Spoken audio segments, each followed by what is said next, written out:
All right, let's talk about how the greatest minds were all vegetarian. The people we consider genius in our society, they were all vegetarian. All right, with some exceptions, but the greatest minds that we know of were vegetarian. Okay, physique check. Just before we start, oh, where'd you get your protein from, bruh? I get my protein from plants, from fruits, veggies, lentils, beans. Where'd you get your protein, bro? Got the Bruce Lee physique. All right, now serious talk. The greatest minds of our time were vegetarian. Starting off, Leonardo da Vinci, artist, scientist, engineer. Here's a quote: "My body will not be a tomb for other creatures." Leonardo. He was known for his compassion towards animals. He often bought caged birds just to let them free. That's deep. That is deep. Thanks, Leonardo. Nikola Tesla, inventor, engineer, physicist. Here's a quote, guys. Here's a quote from the man himself. "It is certainly preferable to raise vegetables, and I think, therefore, that vegetarianism is a commendable departure from the established barbaric habit." Boom! Deep. Deep. Thanks, Tesla. You better thank Tesla for your electricity. Your AC motors, some of the wireless technology, credited to him. Okay, another one, Pythagoras, mathematician, philosopher. Here's a quote: "As long as man continues to be ruthless destroyer of all living beings, he will never know health or peace." Deep. Socrates, philosopher. In the Republic, Plato quotes Socrates recommending a simple, plant-based diet, suggesting meats lead to diseases and excess. Wow. Socrates, Plato. Did you guys know Plato was a wrestler? And he used to flex. Research this, look it up. Plato used to flex his muscles because he was a wrestler. Plato is not his real name. Plato was his nickname. It means broad. So he used to flex to prove arguments. Where'd you get your protein, bruh? Where'd you get your protein? You guys get the pick. You get the idea. Let's keep going. The greatest minds of our time, the greatest minds in all of history were vegetarian. Leo Tolstoy, shout out my man Leo Tolstoy. He was a novelist and a philosopher. Here's a quote: "A man can live and be healthy without killing animals for food. Therefore, if he eats meat, he participates in the taking of an animal's life merely for the sake of his appetite." Wow. Think about that, guys. Think about that.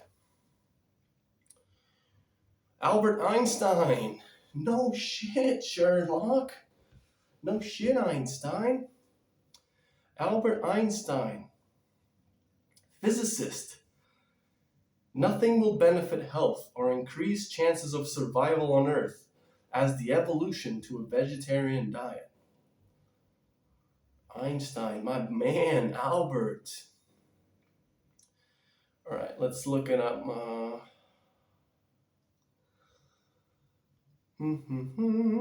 Quote from Plato: "The animals are our fellow inhabitants of the earth.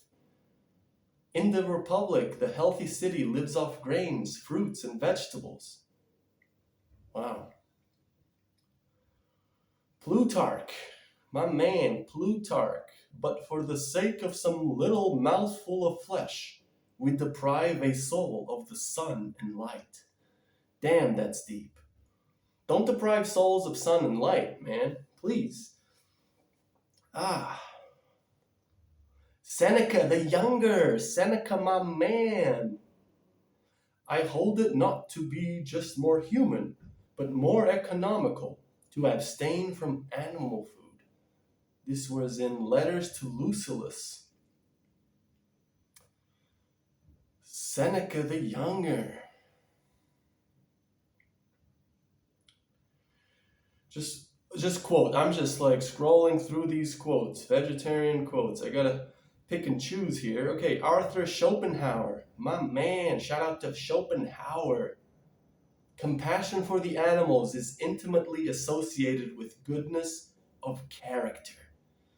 Damn. Damn, Arthur. Okay. Pythagoras and vegetarianism. Pythagoras wasn't just a brilliant mathematician, he was one of the earliest recorded ethical vegetarians in Western history. For him, a diet wasn't just about health, it was a moral, philosophical, and spiritual discipline, which in turn gives you health. Damn, son. Core beliefs. Pythagoras taught that all living beings have souls, a belief known as metempsychosis or reincarnation. Killing and eating animals polluted the soul and hindered one's spiritual and intellectual development. Harmony in the cosmos could only be achieved through a life of moderation, purity, and non-violence, including dietary choices. Guys, this is deep, man. This is deep. And you might ask these guys, where'd you get your protein from? And these were the most brilliant geniuses of the history of mankind. They're telling you, stop eating meat, man, because they figured out that we, by design, are not meant to run on meat. Meat has no glucose, no sugar. So we have to have fruits, grains, starches, anything that helps our body to make glucose, which is the fuel for our brains. And these guys had the brains. Don't even get me started on that, son.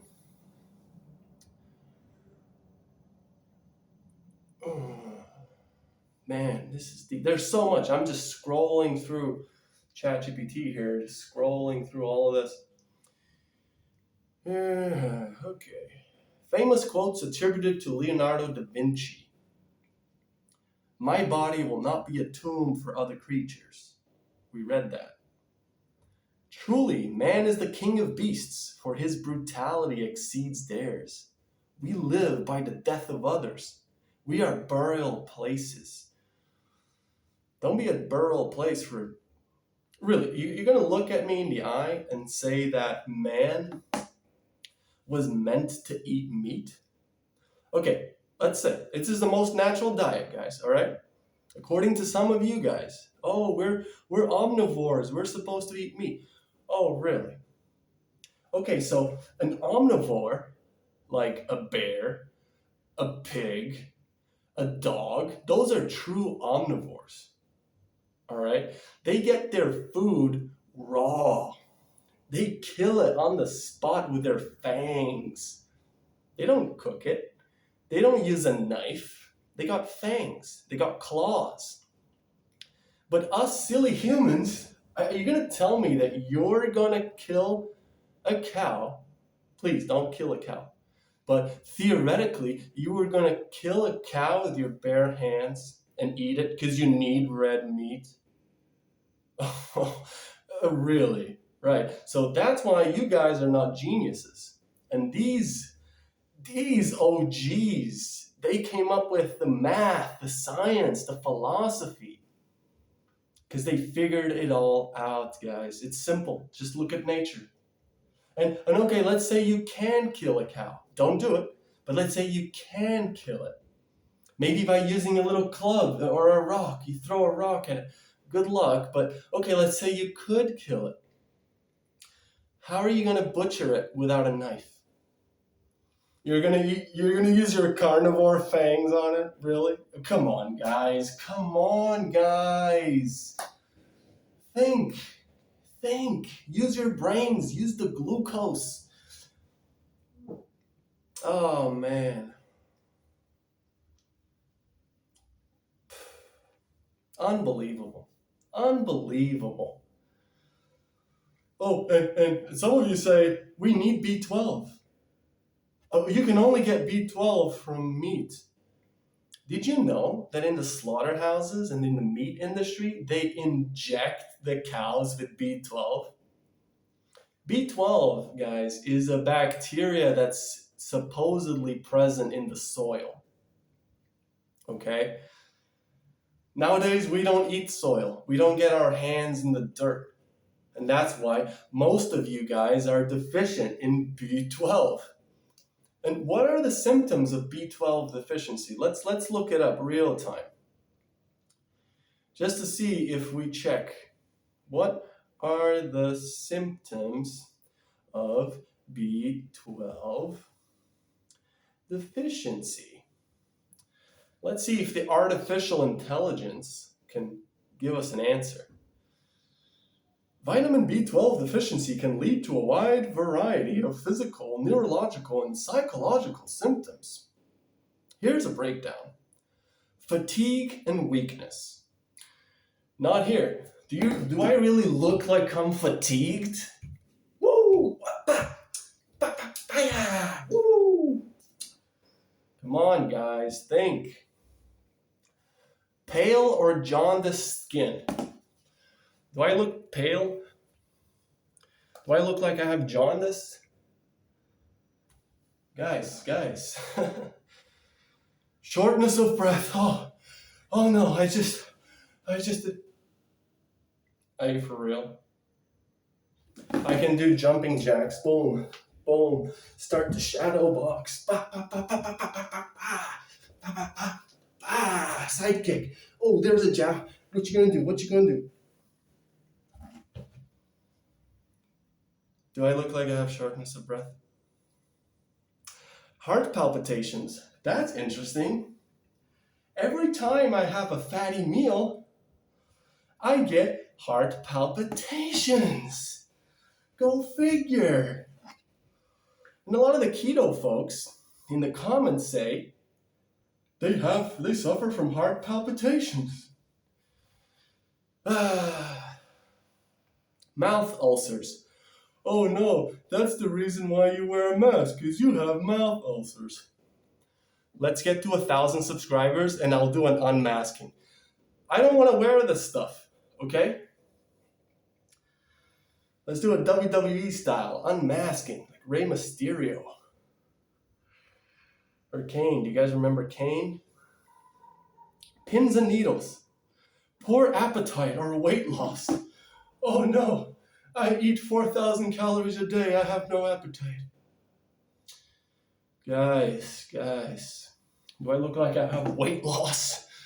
Weight loss, look at that. Oh yeah. But if I go like this, oh no, he's so skinny. But then he's fucking jacked. Sorry for swearing. I gotta start doing a swearing jar. Neurological or cognitive symptoms. Balance problems. Difficulty walking. Memory loss.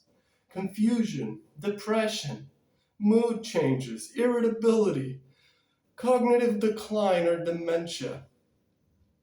It's certainly not happening with the vegetarians. The geniuses. Would you say Leonardo da Vinci had cognitive decline? Or Nikola Tesla?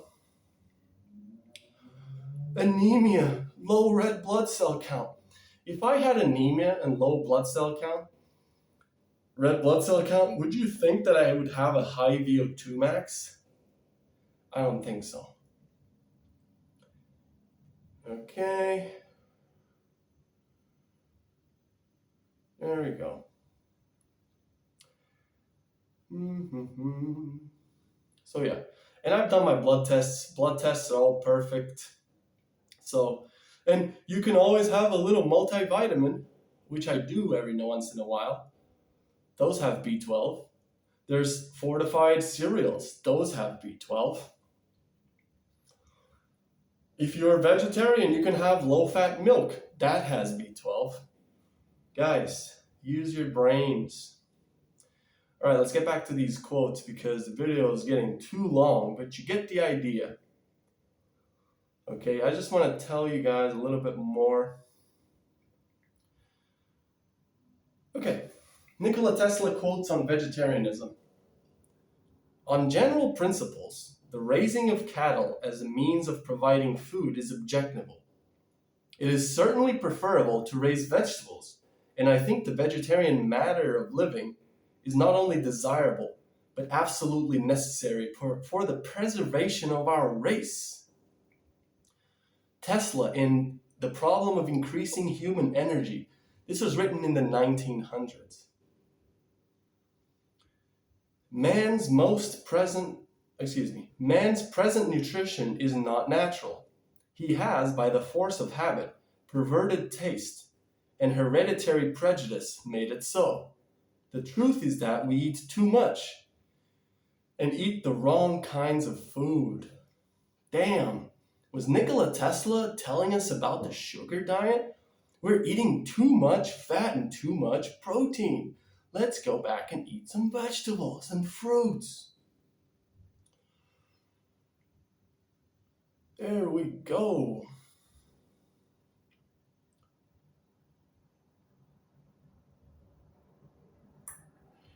Yep, Albert Einstein quotes. Oh, there's a good quote from Albert Einstein. In a letter to Max Cariel in 1954, he said, this is Albert Einstein. Go figure. Look it up, guys. So, I am living without fats, without meat, without fish, but I am feeling quite well this way. It always seems to me that man was not born to be a carnivore. Boom! Mic drop! Albert Einstein, tell him what's up! Was Albert Einstein telling us about the sugar diet before the sugar diet? Guys, there's nothing new. Nothing new. He was telling you, stop eating fats, stop eating protein. And I actually feel better. That's what people report on this sugar diet. Wow, my energy levels are better. No shit, Einstein. Seneca, Stoicism. Look it up, guys. These are all... Okay, Arnold Ehret. Speaking of the sugar diet, if you guys think that you invented the sugar diet, well, there's Arnold Ehret, who was born in 1866. He was a German health reformer, philosophy, and one of the most influential figures in the natural hygiene and plant-based healing movement. He is best known for creating the mucusless diet healing system, a detox-based, most plant food regimen rooted in fruitarian and fasting principles. Oh, shoot! Was he telling us about sugar fasting? Oh, no! Ehret was a strict vegetarian and often fruitarian who believed that animal products were mucus-forming foods and cooked starches was the root cause of disease. Damn, son, was he telling us to drop the starch to go to Skeleton City? Wow. Famous quotes by Arnold Ehret. Meat is an unnatural food and the cause of nearly all our physical ailments. Wow, our physical ailments are caused by meat? I didn't know that. The moment you stop eating animal foods and mucus-forming foods, your body begins to clear itself. Wow, does that mean that fat people can become skinny if they stop eating animal foods?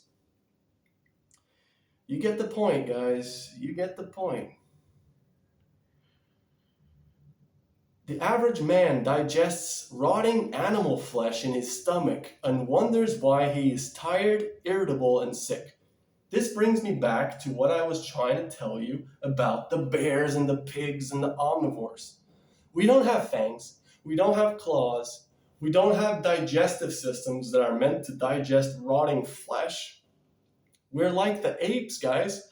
We're primates. Look at our hands. Our hands are just like the monkeys. The monkeys eat primarily fruits and vegetables. They prefer the fruits because they have this sweet tooth. Because we're running on glucose. Our brains needs glucose. The body needs glucose. Guys, wake up. Nothing new. Ehret's dietary philosophy. He believed that meat, dairy, and starches clogs the system, producing mucus that blocked vitality and mental clarity. He promoted fasting, colon cleansing, and fruit detox as keys to total regeneration. Wow, damn, son. Damn. But of course, you might be misled by reading this. If you don't read the actual book, The Mucosys Diet Healing System, Professor Arnold Ehret advocates for a transitional diet. He doesn't say go straight away from your average diet to only fruits. That could actually kill you in some cases because you're not ready to process this type of energy. And because your system is clogged full of mucus and meat, decayed flesh. Research mucoid plaque. And I bet that most of you have this in your intestines. Go look it up. So he promoted a transitional diet using starches to wean you off the animal products so that it simulates the macronutrient ratios of fruit, because starches are carbs. They're pretty similar to fruits in their macronutrient content. High carbohydrate, low fat, low protein. So that once you are ready, after a transition of, 2 years, a few months, depends on your personal journey. But if you transition properly, you will be able to assimilate the fruits much better than if you just jumped straight away. I don't know if you have insulin resistance. Some people are coming from keto and fasting. You damaged your metabolism. Your cells are clogged with fat and protein. So you have to look at it from a health perspective. And that if you took years to become fat, obese, diabetic, etc., it's maybe going to take a few years to reverse it. But in the long run, it's going to be worth it. So I'm going to cut this video short. It's already at 22 minutes. Thanks for watching, guys. Leave your questions down below. I'm going to do a question and answers video soon. And until next time, peace.